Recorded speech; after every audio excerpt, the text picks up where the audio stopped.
Assalamualaikum warahmatullahi wabarakatuh. Perkenalkan, kami dari kelompok 9 akan mempresentasikan hasil kerja kelompok kami, yaitu teori rasio keuangan.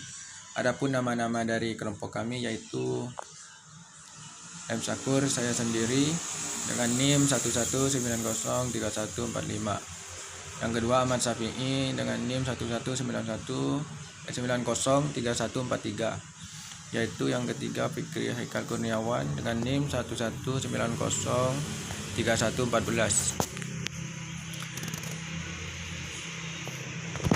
Materi yang pertama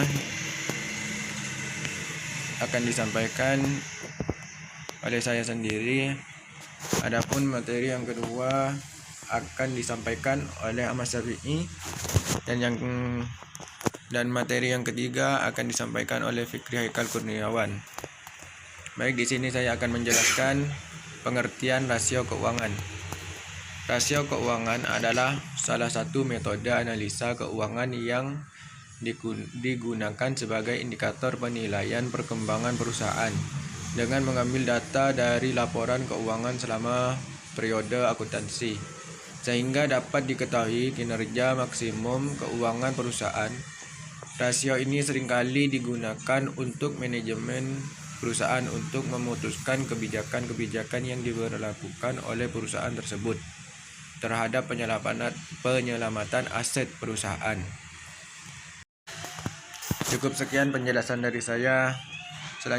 Selanjutnya kami persilakan untuk Ahmad Syafi'i.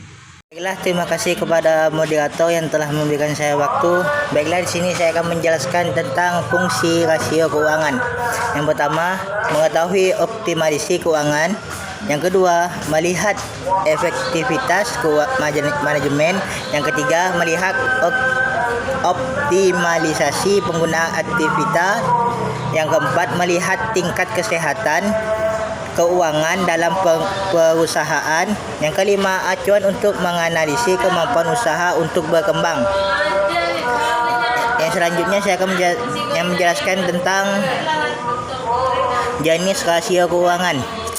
Yang pertama, profitability ratio atau rasio laba. Yang kedua, liquidity ratio atau rasio hutang jangka pendek. Yang ketiga, solvency ratio atau rasio hutang. Yang keempat, activity ratio atau rasio aktivitas. Baiklah, sekian yang saya dapat jelaskan. Saya kembalikan kepada moderator. Ini saya akan membahas tentang rumus-rumus rasio part 1.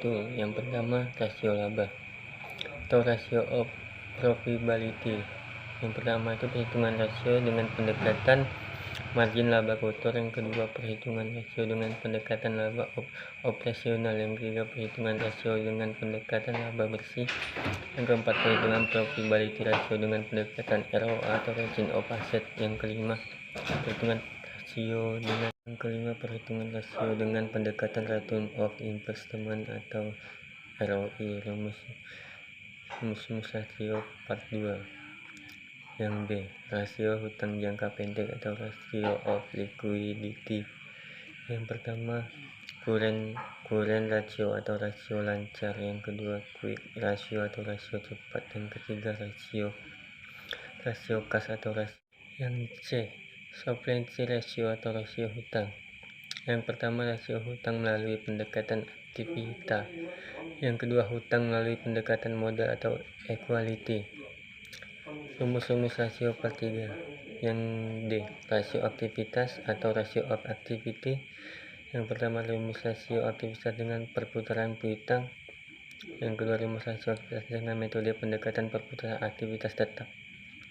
Yang ketiga, rumus rasio aktivitas dengan metode persediaan.